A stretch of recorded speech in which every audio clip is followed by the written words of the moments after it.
firearms. Okay. I said, you know, this is a hell of a lot easier. Oh, I'm yes. a little bit older. My bones are a little bit more brittle. yeah. I don't want to get any fights, you know. No, no more hematomas. You don't want anybody bleeding on you in these cracked days. ribs. Exactly. I don't want them to get that close to me. Well, that's the Exactly other right. thing. Even if you win the fight, you're probably jacked up. Yeah. The Yeah, guys, you're gonna have you're gonna, like, cuts from their teeth. yeah. Or you punch them and all your knuckles are gone, right? They open their bust mouth your just hand. when. That's why you got to work out on a Makawara, long Oh hours. God. Didn't that? Yes. Didn't one of the guys in the UFC fight this weekend have to throw in the towel because he busted his hand? Was that this weekend? I mean, seriously. I don't watch this. Anyway. Yeah. I don't watch know. gun stuff. I don't watch those fights. Yeah, all I heard about was the Conor McGregor chaos. I saw. Yeah, I did see a That's all piece it of that in the news. Looked like a Democratic National Committee to me. Senate hearing. Big mob rule. All right, let's pick it up here, guys. Here we go. Round two. Spartans! Lay down your weapons! Persians! Come and get them! Hey folks, welcome back to Firing Line Radio Show. This is Philip Naiman here with Sean Flynn. SeanFlynnForCongress.com. SeanFlynnForCongress.com. Why? Because he needs your help, because he's fighting the anti-gunner who is currently our congressman there. To his left, your right if you're playing along at home. Here I have Stan Sniff. Stan is the current sheriff of Riverside County. He's been the sheriff for how many years? Gosh, just turned 11 years. That's great. 11 years. Done Yeah. a great job there. Very proud to have him. And so I'm going to switch right here. We just talked about some self-defense and how important that is. I'm going to switch over to CCWs because this is a near and dear to your heart. big topic. Well, actually, I'm going to come clean first to CCWs. I moved to Riverside County late last year. That's a good move. I wanted to vote for you. McMahon's safe in his seat. Oh, he is, but none of that, he didn't have an opponent. That's what I mean. So I just voted.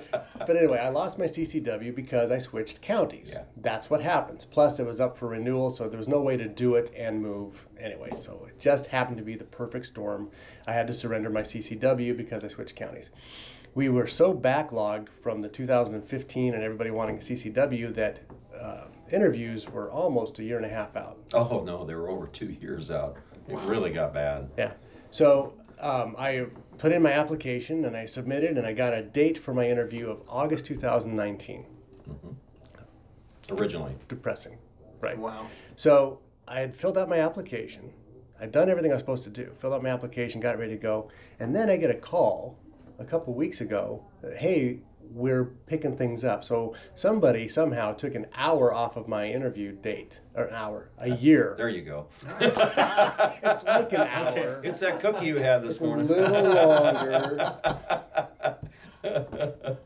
Took a year, and I got in there for my interview. And here's the sad thing. Okay, this was totally on me. You were not prepared. I grabbed my interview packet that I filled out in December. You're stealing my thunder here, boss. I'm trying to come. I just know a little bit about it. Trying to do a mea culpa. So I bet you do. So I grabbed my packet that I filled out in December, and I haven't looked at since because I don't need it for another year. And I'm running late because business happens. And I fly in there, and they're gracious enough to come in there and see me. And I go up there and I meet the lieutenant. That's probably a sergeant. Sergeant? Josh Adams. Frank. Okay. Yeah. Izzo is. Yeah. Yeah, he's a deputy. Okay, so I meet this guy, and he's okay, Philip. He's looking at his clock. I said, "Hey, I apologize. You run a business. Clients come first. Your personal stuff has to back out. If we need to reschedule, I understand. My bad." He goes, "No, we'll take care of this." He goes, "Okay. So, did you bring a passport photo?" No. Did you bring 2 utility bills? No. Did you bring, and I realized that I had not read my requirements for that since last December. And I came there totally flat-footed. And he goes, "Did you?" I said, "Let me stop you here, Frank." I said, "Just tell me the list I'm supposed to have and I'll come back with it." Because no, I don't have anything but my application. So I can't complain anymore that my CCW is being delayed because Philip Naiman owns that one, right? But you've made some huge strides, and that's what I wanted to get to on this, is you made some huge strides on shutting or closing down all of the wait time. But some of the reasons guys are delayed is they're not. That's always the case because it goes pretty quickly. The actual processing time is probably about 30 days, even when we had the backlog. The backlog, as you've heard me explain before, is more like going into turners, and you have to take a number, you know, at their busy time, or you get caught on a phone call, continuous loop, wait for the next available operator. We didn't have the ability to add, so I don't know which individual you talk to, because we've actually added a lot of staff to the CCW. I'm not one of them. And so their instructions, and much of that, as you remember, was not only the overwhelming demand that we had after the December 2015 terrorist incident here, and then the other mass shootings that followed, but it was the same time the department was being convulsed by massive budget cuts when I didn't have enough deputies to actually go out and handle calls like I'm primarily supposed to, calls for help from the public. And so those two things are cause that backlog, because many of those CCWs are issued to cities that have police departments that equally well issue, but also choose not to. Yeah. So the full brunt of all 2.4 million folks was on me at the same time our department was being radically downsized by about 15%. And I had, at the start of each year, massive red ink. We balanced at the end of each year, but it was at the cost of losing a lot of positions that we didn't fill when they departed the department. So the good news is, closing the gap on your comment here, is in June, the board actually gave me additional funding going into this year. And so not only are we hiring more deputies to handle the calls, and hiring deputies and other staff to man the new jail that's being built in Indio, both of which are my primary issues right now, we've been able to get some money put aside to hire part-timers that have retired. Not from my department, unfortunately, because of the PERS Pension Reform Act. We can't automatically hire those, but from other counties like San Bernardino and Los Angeles and Orange County, we're hiring people that have retired, have law enforcement credentials, and are coming in part-time to help us get through this backlog. Yeah, well, exactly, and that's, you know, I wanted to bring that up, that, hey, to cut a year off the wait time, that's pretty, shame on me for not being prepared. Well, you know, the reality is for most people, Coming in now, the wait time has been dropped to about 3 or 4 months, and Wow. it's continuing to collapse.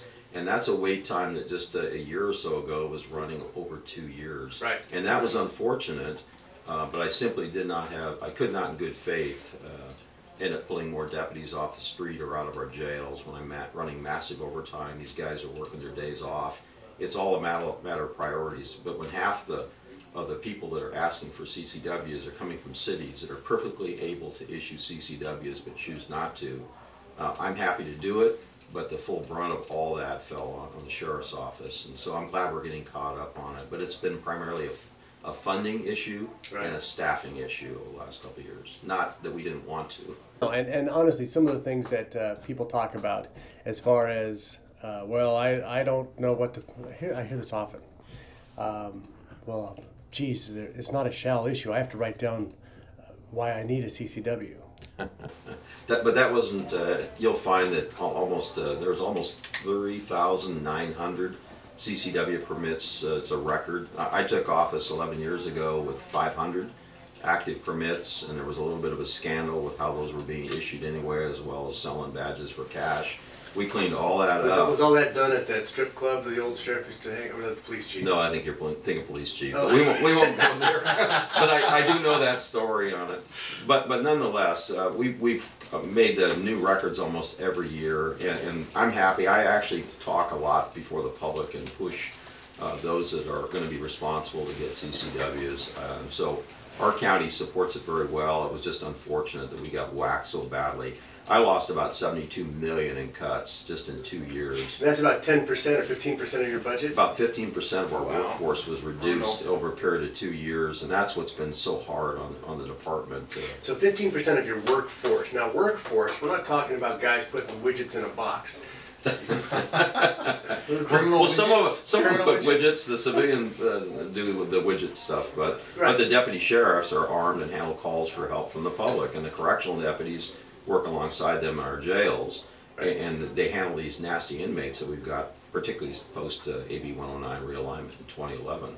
So most of them are law enforcement professionals that wear badges and have severe important issues that they deal with day in and day out, and dangerous people. Right, 15% less people protecting us in the county due to the budget cuts. Right. And then the same politicians that in Sacramento and other places push how many new felons out onto the street these days? Well, the state prisons, as you well know, that's been ever since AB 109, and that was an attempt basically to balance their budget on the backs of local jails. They've had a massive reduction because they hadn't added an additional prison capacity that for many, many years and still haven't. And of course the jails have been struggling for a long time. Our jail's been under a federal court order since 1993. So sheriff after sheriff right now has had to deal with overcrowding. Again, driven by the Inland Empire exploding in population. And I use a lot that people don't understand that it's kind of like the frog being cooked in the water when it's slowly being heated. But in 1979, when I first came to the sheriff's office, our population in Riverside County, was about 600,000. It's now 2.4 million. And so part of that drawback is that infrastructure does not keep up with all that tremendous growth. We have more people than Wyoming, I think. Well, we outnumber many in many states, and our county alone, San Bernardino is 3 times our size and the biggest in the nation, but our county, Riverside alone, is about the size of the state of New Jersey. And you kind of lose the perspective with about 3,000 counties across the U.S. on that. But our county is the 10th most populous anywhere in the United States. It's a big county. And so dealing with law enforcement resources is quite a challenge, particularly when you're having massive cuts. Yeah, and if you don't believe it's a big county, hop on the 91 at 7 o'clock in the morning. Well, it's a slow county then. See all the people who live there, all next to you. Just folks, Philip Naiman, Firing Line Radio Show. Stan, what's your website?